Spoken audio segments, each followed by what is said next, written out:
Hi everybody, and welcome to part one of what I expect is going to be a three-parter. In this episode we will try to establish the background for the upcoming picture, which is going to be a sci-fi picture, and more or less try to get some sort of mood going. The music you hear in the background is from the EVE Online game. It's made by a guy called Jon Hallur, so give credit where credit is due. Great game. Try it if you have the time.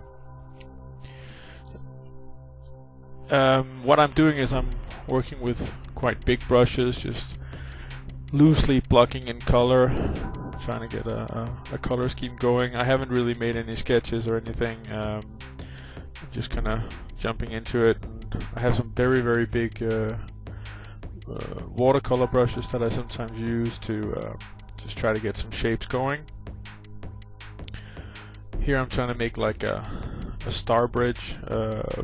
Arthur C. Clarke came up with the idea many years ago about having a ring around the planet of buildings where you could have like a space elevator up, and that's sort of what I'm trying to build here. I'm still working in 100 pixel resolution, pretty low resolution. I don't want to have a too high resolution going yet.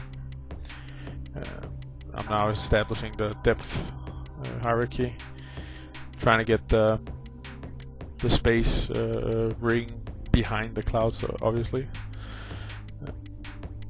Building some more middle ground, foreground, and background, and just adjusting the whole picture, the composition. I'm still not sure where I'm going with this, but I want some sort of exotic planet feel going, not just the deserts from planet Earth. And good trick is to use more than one planet, of course, since we can only see the moon as a dominant feature in the night sky. Get some glow going here, and now trying to make it more exotic. I think the trick is to not overdo it. It still has to seem sort of believable. I think a lot of sci-fi tends to go overboard, and that's when it becomes a bit embarrassing, in my humble opinion. Well, anyways, to get some texture going for these stalagmites or stalactites, I forget which is which, I use an eraser with scatter. Got pretty high scatter going, and I'm erasing at about 80% opacity, and that way I can get some hard edges going and still having a little depth feeling, so try to cheat the eye and make the object round, not just flat lines. Working a bit with the light sources here, and flipping the image around so I can see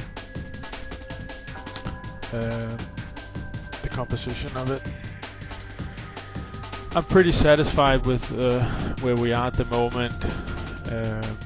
This is I think a fairly good background for a picture, maybe an upcoming sci-fi novel, but it's still a bit boring. So I remember from the Time Machine movie that they started blasting the moon to build bases, and in one of the clips of the film, the moon is actually falling apart, and I wanted to try to sort of get that feeling of impending doom into the picture. So I took the planet in the foreground and start chopping it up. Again, I use an eraser with scatter set on, and I'm working down to 1 and 3 pixels. I want to have a feeling that there are literally millions of stones in orbit due to this planet or celestial body breaking up. By the way, the first one to mail me the definition between a moon and a planet will receive a signed copy of this picture when it's done. So get to it. Yeah. like I said, this is the background, so there you go. This is part 1. Stay tuned to watch the rest of the films. Thank you for watching.